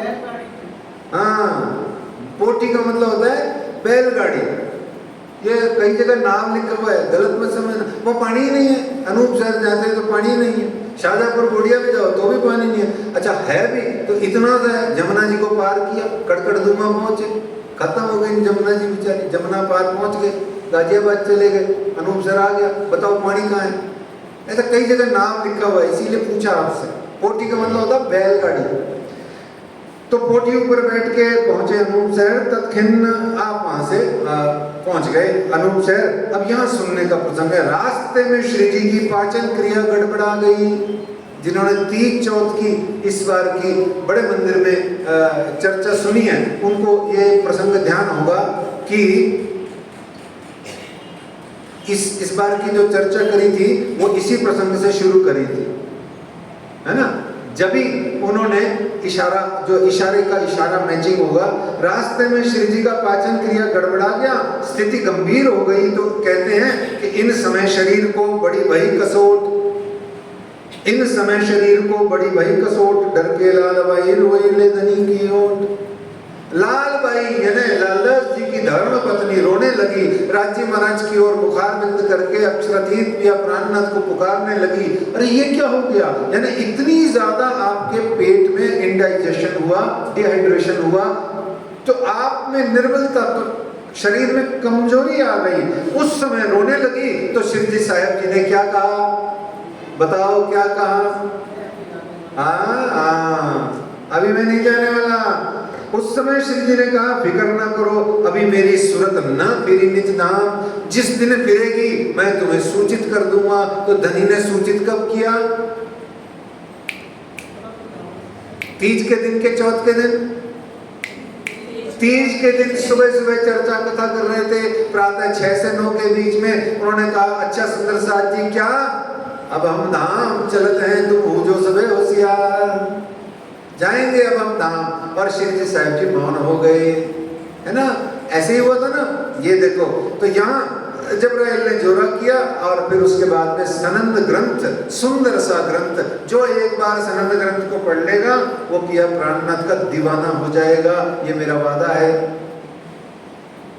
ये मेरा वादा है। जो सनंद को पढ़ लेगा वो श्री प्राणनाथ जी का दीवाना हो जाएगा। मुझ जैसा दीवाना ना कोई गाता फिरेगा।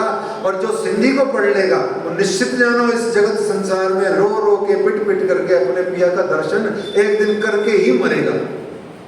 ये सिंधी एक ग्रंथ, ऐसा ग्रंथ है। तो इस तरीके से सनंद आया। फिर यहाँ से अनूप शहर से दिल्ली आए, शेख मीरा जी का संवाद, और ये जो तफसीर हुसैनी का प्रसंग बना, फिर यहाँ से आप रोहिल्ला खान की सराय में बैठ किया विचार, हमको अब क्या करना, हुक्म परवरदिगार। इस तरीके से रोहिल्ला खान की हवेली में भी 3-4 महीने रह करके यहाँ विचार हुआ। दिल्ली में चांदनी चौक की हवेली में जो क्षत्रिय की हवेली थी या लालबाई यहाँ मिलने आई, सबने विचार किया मिलकर के और बातें कर रहे थे बस आदमी का आगे क्या किया जाए। तो इस तरीके से यहाँ सब सुंदर साथ ने मिलके रसोई कर श्रीराज को अरुगाया था। एक रसोई कर श्रीराज को अरुगाया, एक श्याम भाई राम राय कदमों लागे न भगत, कोई लियावत मिठाई को कोई और साज, सब खुशहाल हुए के अरुगावत है श्रीराज, अरुगावत है श्रीराज। तो यहाँ सब मिलकर के ऐसे सखत वक्त में भी, इतने क्रूशियल टाइम में भी, इतने सिंसियर इतने सेंसिटिव टाइम में भी सब अंगनाएं मिलकर के अपने श्री राज को रिझाने से नहीं भूलती। तो यहाँ पर अंगनाओं ने आरोगाने की लीला हुई।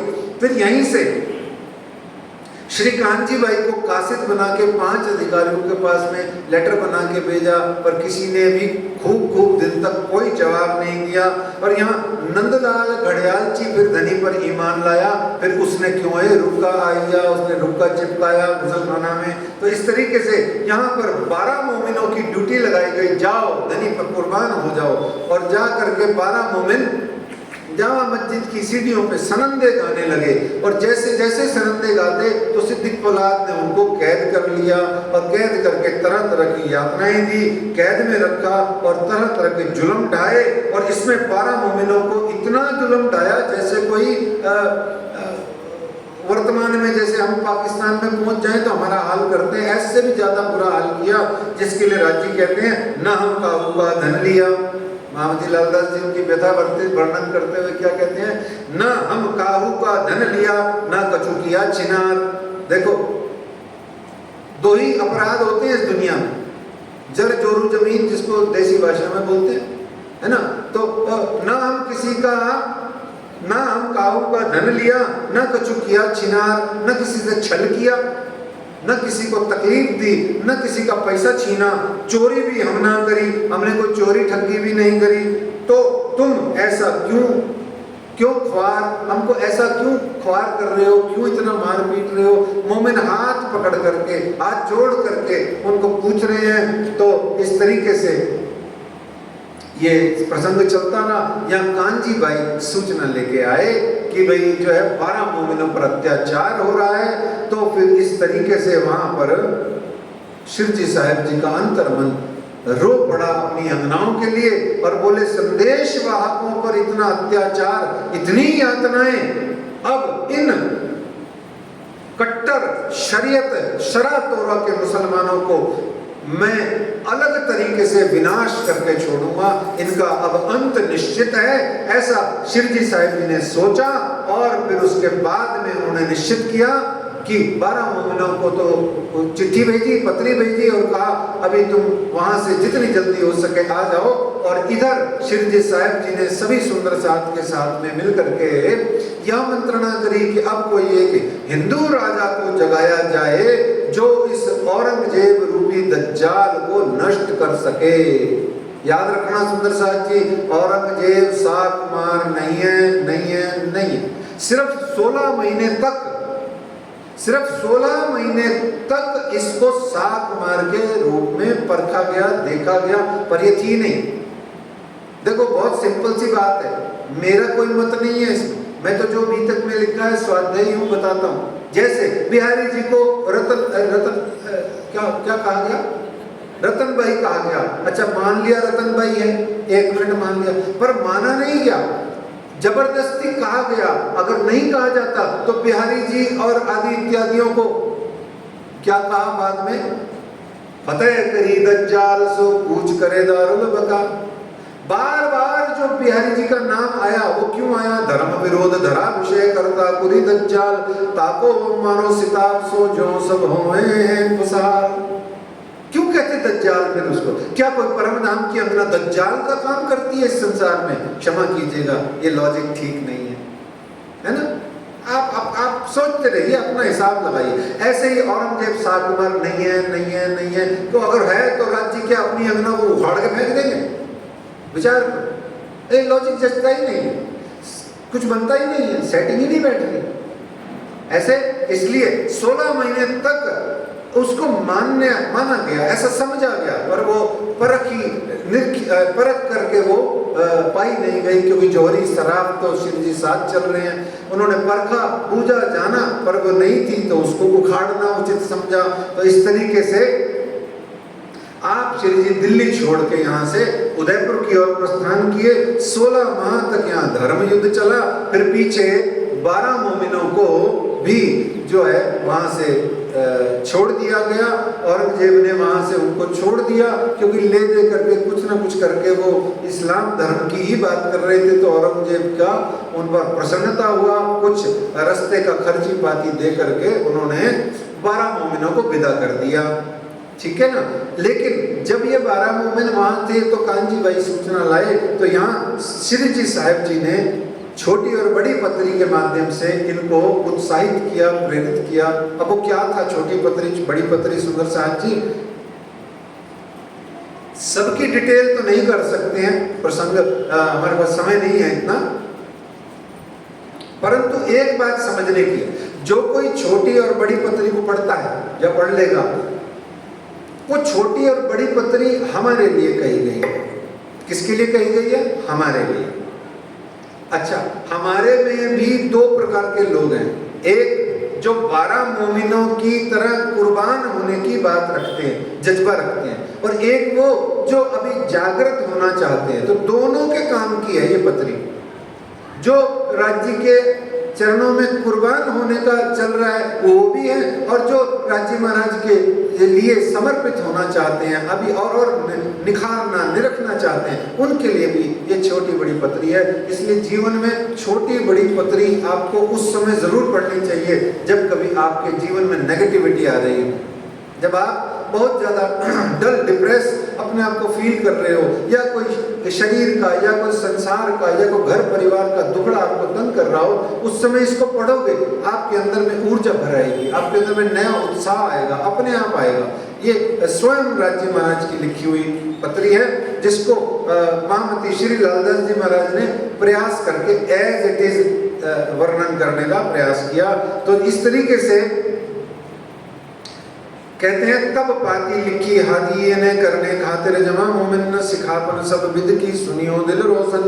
यहाँ ए पाती दिल्ली मिने थे कैद में हम, तिस वक्त ले आया कांजी बदल हुक्म। उस समय महामती लालदास जी कहते हैं, जब हम दिल्ली में कैद थे तब ये हमारे कौन, कांजी भाई मरने वाले, अब पाती लेके जा रहे हैं औरंगजेब की जेल में। पाती लेके कहाँ जा रहे हैं?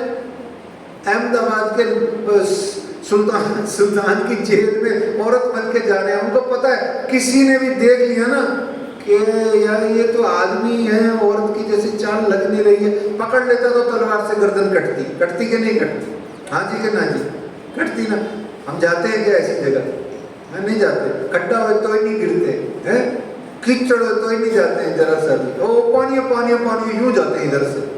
देखो वो कैसे जा रहे हैं। अच्छा, मंदिर में, और मान लो ये सामने जो मंदिर है इसके आगे मान लो यहाँ से बहुत सारा पानी बह रहा हो बरसात में, तो हम वहीं खड़े रह जाएंगे। चलो ठीक है, 15 मिनट बाद जाएंगे, 20 मिनट बाद जाएंगे, आधे घंटे बाद जाएंगे, और ठीक है चर्चा कहाँ जा रही है ना। ऐसे होता है ना, सभी ऐसे करते हैं। लेकिन कांजी भाई बिंदास, झकास, गए घुस गए, मारना मेरे को कोई लेना देना नहीं। कितनी प्यारी बात है। हमको ऐसे बोलने में ऐसे लग रही है यूं, पर जब हमको भी कभी कोई ऐसा सीन आए, अच्छा चल सीन क्या है, थोड़ा सा कोई ऑपरेशन का कट्टा मारना हो ना, कटस करना हो ना, ओटी में लिटा करके, उतने में बीपी डाउन हो जाता है हमारा सबका। कोई भी हो, मैं भी हूँ, ये भी हूँ, वो भी हो, कोई भी हो। देखो कांजी मरने चले गए, ऐसे ही ये 12 के 12 मोमिन मरने चले गए, अभी कांजी भाई पुनः मरने चले गए। ये देखो कांजी भाई की किस्मत भी देखो, मरते ही नहीं है। बार बार वो कहते हैं मैं मरने को तैयार हूँ, मारो तो सही, वो मरते ही नहीं। किया प्राणना तो उसको मरने ही नहीं देते। कहते काहे मरना, आ मेरे ऊपर मर। इधर कहाँ मरता है, मर सबको ही जाता है। वो कहते ये कुछ शरीर की मौत से तेरे को मारूं, मेरी अंगना, नहीं, तेरे को मैं तेरी मौत मारूंगा ताकि तू जीवन मुक्त होके, विधेय होके, जीते जी जीवते मारिए आपको होके अपनी जिंदगी में मेरा सुख भोगता रहे। इसलिए कान्जी भाई घुस गए, वापिस चले गए, तो पत्री लेके गए और जाके उनको दी। तो ऐसे में मेरे प्राण के प्रीतम साथ मेरे सिरदार, आत्म के आधार हो, जीव के जीवन उस्तवार, मेरे प्रेम में भीने शीर्षाद जी, मेरे सांचे सूरधीर, पांव भरत दिखावत रूहों को तुम बैठे हो हक के तीर। कितनी प्यारी भाषा है। धनी जी कुर्बान हो रहे हैं अपनी ऐसी 12 अंगनाओं पर जो धनी जी पर कुर्बान हो रहे हैं। कुर्बानी को नाम सुन मोमिन उलसत अंग, पीछे होते जो मोमिन दौड़ लिया तेरे संग, है ना। कुर्बानी के लिए जो धनी धाम पर सेक्रीफाइस समर्पित हो जाता है, राज्य उसको अपना पूरा का पूरा तत्काल बना लेते हैं। तो इस तरीके से उन्होंने इंद्रावती की वासना में लिख के प्रणाम, कोटा कोट प्रणाम जी। इंद्रावती की वासना में लिख के प्रणाम, कोटान कोट, अविधारियो तिनको लीजो धनी की ओट, आपो पान संग डारिया, मेरे साथ सब शोभा जोग, एक दूजे से सिरोमन, आगे कदम धरे इन भोग। आप तो एक दूसरे से सिरोमन, और आपने क्या किया है असल में, एक ही लाइन सुन लीजिए, आपोपा तुम डारिया, तुमने क्या डाल दिया, आपोपा। आपोपा का मतलब अपना अहंकार, अपना जीवन, अपनी जिंदगी समर्पित कर दी। किस पे है, किस पे कर दी बताइए, घड़ी मत देखिए, इधर देखिए, किस पे समर्पित कर दिया है, राज्य पे समर्पित कर दिया, प्राणनाथ जी पे समर्पित कर दिया, अपना आपोपा इत डारिया। जब अपना, आज तो तुम फिर कहते हैं राज्य, और भी बहुत तरीके प्रेरणात्मक और ऊर्जात्मक और बहुत उनको उत्साह करते हुए, ये कहते हुए, आश्वस्त करते हुए कि मैं सदा तुम्हारे साथ हूं, तुम जहां देखोगे मुझे पाओगे, तू जहां जहां रहेगा मेरा सुंदर साथ, 12 मोमिन विशेष, तुम जहां जहां रहेगा, राज्य कहते मेरा आशीर्वाद तेरे साथ होगा, है ना। तू जहां जहां रहेगा मेरा आशीर्वाद तेरे साथ होगा।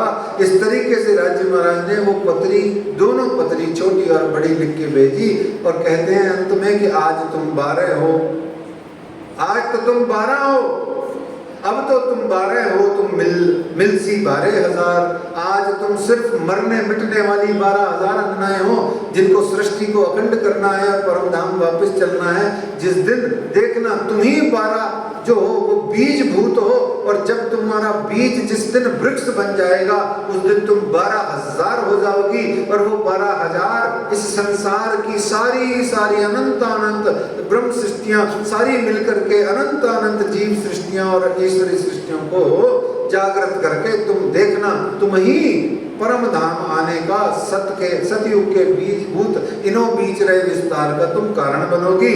अब तो तुम 12 हो, तुम मिल सी 12,000, और ताबे तुम्हारे होंगे, तुम ही हो सिरदार। ताबे है ना, तुम्हारे सब के सब ताबे है ना, तुम्हारे अधीन हो जाएंगे, और तुम ही हो सिरदार।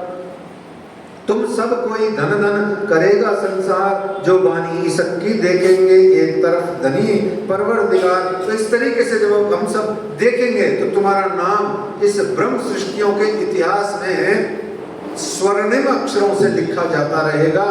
सोने से लेटर लिखने का लाभ नहीं है, गोल्ड से नहीं, कंचन की तरह चमकते धमकते हुए चरित्र से जब हम अपना जीवन दिखाएंगे, चित्र सोने का लगाने से कुछ नहीं होगा, अपना चरित्र सोने जैसा उज्जवल कंचन जैसा बनाएंगे तो काम चलेगा। तो यहाँ पर कहते हैं श्री मोहम्मद कहे जब मोमिनो ए बाती की हकीकत, अब मुकदमा कहो पर्दा रोज कयामत तक। तो इस तरीके से ये पाती की बात लालदास जी ने कही। तो आगे कहते हैं कि अब दिल्ली छोड़ उदयपुर आए। कहाँ गए सुंदर साथ जी, कहाँ गए? झीलों की नगरी उदयपुर। कितनी झीलें हैं अभी हिसाब लगाना। कामा पहाड़ी से हुए के आए बीच आमेर, दिन 1-2 रहे के पीछे आए सांगानेर। अच्छा, कहाँ रहे बीच में दिन 1-2? जहां राज्य महाराज को भर भर के आपने थाल खिलाए, है ना? खिलाए नहीं खिलाए? अच्छा चलो 2 मिनट और लगेंगे हमको जरा ये उदयपुर पहुंचने दो, क्योंकि कल पता नहीं अपना तो मजल का समय बहुत जरा सा है, आधा पौन मिनट है, कल तो टुकड़े का प्रसंग आएगा नहीं, तो वह शनिवार को ही आ जाएगा या कल आएगा, आप पता नहीं लग रहा कुछ, या क्या करें बताओ, कल आ जाएगा? हाँ, अब सीधा मंदसौर टुकड़े ही तो आएगा, तो आने दो, कल भले ही वो समय कम रहेगा तो कर लेंगे उसको राज्य की कृपा से, है ना? हैं? कल टाइम जो है वो 4 से 4:45 ही है बस बी तक का, क्योंकि उधर बड़े मंदिर में भी कुछ है ना? तो इस तरीके से श्री मुकुंददास जी उदयपुर रहते थे, वो आमेर आए, रास्ते में शेख बदल भाई भी मिल गए। इस तरीके से वो राज्य महाराज की सूचना मिली तो वो तत्काल चलते सांगानेर की तरफ आने लगे। तो रास्ते में पुर, कौन सा पुर? जयपुर। उस समय ये पुर था, सिर्फ जयपुर नहीं था। जयसिंह जी ने इसे बसाया नहीं था, जयसिंह जी ने इसे 50-60 साल बाद बसाया, जब यहाँ से शेख जी साहब जी होके निकल गए थे। तो यहाँ से आए पुर में, एक दुकान पर श्री जी साहब जी बैठे देखे, एक खाट ऊपर एक श्री जी साहब जी बैठे हैं, कहाँ? खाट के ऊपर में, सामने रोटी बन रही है राज जी महाराज के, और सुंदर साहब के पास में नकदी नहीं है, हैं? सोचो आपके शहर में आए जयपुर में, जो आजकल तो लंगर में 3-3 सब्जियां भी बन जाती हैं। पहले तो दाल फुल्का बनता था, आजकल तो 2-2, 3-3 सब्जियां भी बन जाती हैं। खीर, मूला, क्या कहते हैं वो, मिष्ठान में भी वो मूंगी दाल का हलवा भी बन जाता है। अच्छा, वो आशीर्वाद देंगे, बहुत सुंदर। हाँ, मतलब मैं आऊँ, आप मेरे को भोजन नहीं कराओ और मैं आपको कहूँ सारी उम्र भोजन करते रहो, ऐसा आशीर्वाद देके गए। बोलो प्राणनाथ प्यारे की, बहुत सुंदर माता जी, धन्य आपका जीवन। तो इस तरीके से यहाँ पर मलूक दास जी और छबील दास जी कई दिनों से भोजन के कारण से और भी अन्य सुंदर साथ जो है वो परेशान हैं, एक भी पैसा पास नहीं है। श्री जी उनको देख के मुस्कुरा रहे हैं, वो श्री जी को देख करके मुस्कुरा रहे हैं। दोनों एक दूसरे को, अंगना और राज्य एक दूसरे को देख के मुस्कुरा रहे हैं। राज्य तुम परीक्षा ले तो सही, राज्य कहते हैं अभी और परीक्षा लेऊंगा। दोनों एक दूसरे को देख के परीक्षा के कारण मुस्कुरा रहे हैं, है ना? शरीरों की किसे परवाह पड़ी। तो इस तरीके से जैसे ही वो हमारे मुकुंददास जी और शेख बदल भैया आए, उनके पास में 400 और 300 रुपए थे। तत्काल प्रभाव से भोजन प्रसाद का प्रबंध किया गया और वहां बैठ करके सब सुंदर साथ जो वहां उपस्थित उपलब्ध थे, उन्होंने सब ने भोजन प्रसाद आरोगा। फिर मुकुंददास जी ने चरणों में बैठ के पूछा कि शेख जी साहब जी के दिल की लगे बातें पूछन, देखें कैसी मसलत करम है, हुआ कसाला ऊपर मोमिन। जो मोमिनों के ऊपर इतना कसाला हुआ है उसको पूछने लगे, बताइए हुक्म क्या है, आगे श्री राज क्या किया जाएगा। तब श्री जी साहब जी ने जो कहा वो सुनने की बात है। तब श्री जी साहब जी ये कहा, अब न छोड़ो इन्हें। देखो, तब श्री जी साहब जी ने क्या, अब न छोड़ो इन्हें। और एक श्री जी साहब जी ने क्या कहा था, तब श्री जी साहब जी ने क्या, जो कोई लूला मंगड़ा साथ इंद्रावती न छोड़े, या कह रहे ये न छोड़ो, दोनों ही जगह न छोड़े बोल रहे हैं। मतलब क्या है? नमक हाथ में है, एक के हाथ में मरम है, घाव एक ही जगह पर है। कोई नमक लगाता है, कोई मरम लगाता है। देखो क्या दुनिया है, संसार देखो। आपके घाव है, एक जगह मरम लगाता है, एक जगह नमक लगाता है ना? ऐसे ही राज्य कह रहे हैं न छोड़ो और न छोड़ो, दोनों न छोड़ो में बहुत फर्क है ना? तो और एक न छोड़ो में भी फर्क है। न छोड़ो तो आई शैल नॉट लीव, और न छोड़ो देखता हूं मैं कैसे छोड़ता हूं तेरे को, देख लूंगा तेरे को। और एक प्लीज डोंट लीव, ये कौन कहता है? न छोड़ो, न जाओ सैया छुड़ा के भैया, है कसम तुम्हारी मैं रो पड़ूंगी, ये कौन कहेगा? ये हम कहेंगे। पर राज्य कह रहे हैं श्री जी साहब, तब श्री जी साहब जी ये कहा, अब न छोड़ो इन्हें और इलाज करवा रही, जड़ उखाड़ो बुनियाद पड़े। इसकी तो बुनियाद से ही, जड़ से ही इसको मैं नेस्त और नाबूद कर दूंगा, मिटा के बटिया मिट कर दूंगा। इनकी जड़ें ही उखाड़ करके भारतवर्ष से इनको बाहर फेंक दूंगा। इस तरीके से जब श्री मुकुंददास जी ने राज्य महाराज के अंदर से इतना दिव्य बल प्रकट होता हुआ देखा तो मुकुंददास जी घबरा गए और यहाँ घबरा करके हाथ जोड़ के बैठ गए, आगे का आदेश की प्रतीक्षा करने लगे। तो यहाँ से वो 12 मोमिन भी जो थे वहाँ वो आ गए। और तो इस तरीके से वो उदयपुर में लादू मसानी जी जो थे वो ईमान लाए और उन्होंने फिर राज्य महाराज को रहने ठहरने की जो सारी उतारा विभाग की व्यवस्था करी। और यहाँ बहुत सारी चर्चा होने लगी और 12 मोमिन जो दिल्ली में थे युद्ध कर रहे थे वो भी आकर के यहाँ ज्वाइन कर लिए, वापस आ गए, यहाँ मिल गए। और शिरजी साहब जी ने उनको हुक्म दिया, अब तुम पुनः अपना हिंदू वेश धारण कर लो। देखो ध्यान से सुनना सुंदर साहब जी, अक्षरातीत पिया प्राणनाथ जी ने मानव धर्म की बात करी, लेकिन हिंदू धर्म में रहते हुए, बार बार ध्यान रखना, मानव धर्म को अपनाने का अर्थ ये नहीं है कि निज धर्म का त्याग कर दिया जाए, नहीं, निज धर्म में रहिए और सारे मानवता की सृष्टि का सर्वे भवन्तु सुखिनः सर्वे सन्तु निरामया सर्वे भद्राणि पश्यन्तु मां कश्चित् दुख भाग भवेत् की बात कीजिए। ऐसा क्या मानव धर्म के तुम निज धर्म को त्याग करके सोचो, नहीं मानव धर्म कोई मानव धर्म नहीं होता जब तक निज धर्म में आप अनुपालना में नहीं रहते। कुछ मानव धर्म की पालना कर ही नहीं सकते।